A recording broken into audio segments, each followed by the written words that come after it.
Anatomy of a Phenomena.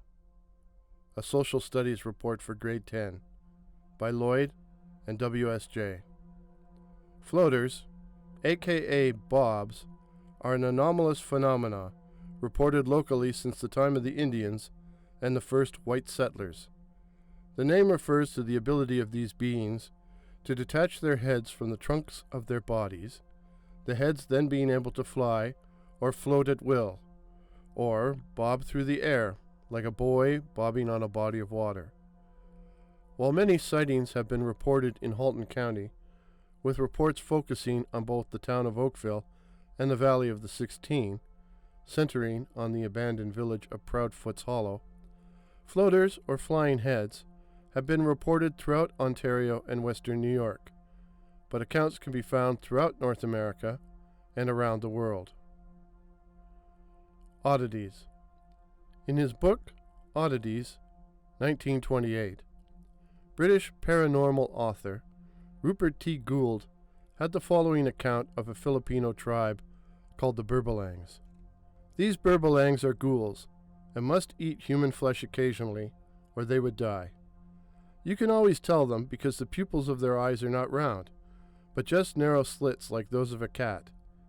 They dig open the graves and eat the entrails of the corpses, but in Cagayan the supply is limited, so when they feel the craving for a feed of human flesh, they go away into the grass and, having carefully hidden their bodies, hold their breath and fall into a trance. Their astral bodies are then liberated. They fly away, and entering a house, they enter into the body of one of the occupants and feed on their entrails. The Burbalangs may be heard coming, as they make a moaning noise which is loud at a distance and dies away to a feeble moan as they approach. When they are near you, the sound of their wings may be heard, and the flashing lights of their eyes can be seen like dancing fireflies in the dark. As described by Gould, the Burbalangs are a form of ghoul, which feast on dead bodies, but which will also attack the living to satisfy their craving for flesh, in this particular case, entrails. Present-day local accounts of bobs or floaters also note their affinity for graveyards and other isolated places, and their practice of biting or slashing living victims with their teeth.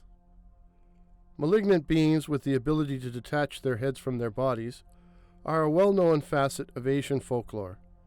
These include the Filipino aswang, a vampire with a legless body and vampire wings.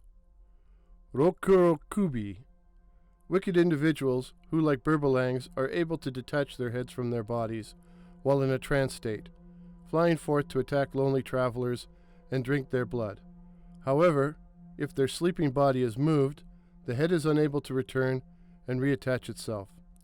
There are also Rokurokubi, which are able to elongate their necks in order to molest their victims, perhaps the origin of the term rubbernecking. Other Oriental flying heads include the Burmese kaffin, variously described as the floating head and stomach of a wizard, hungry for human souls, or a dog-faced water monster, or the Malaysian penangguan, a detached female head, which dangles its entrails as it flies, its intestines twinkling like fireflies in the gloom of the night.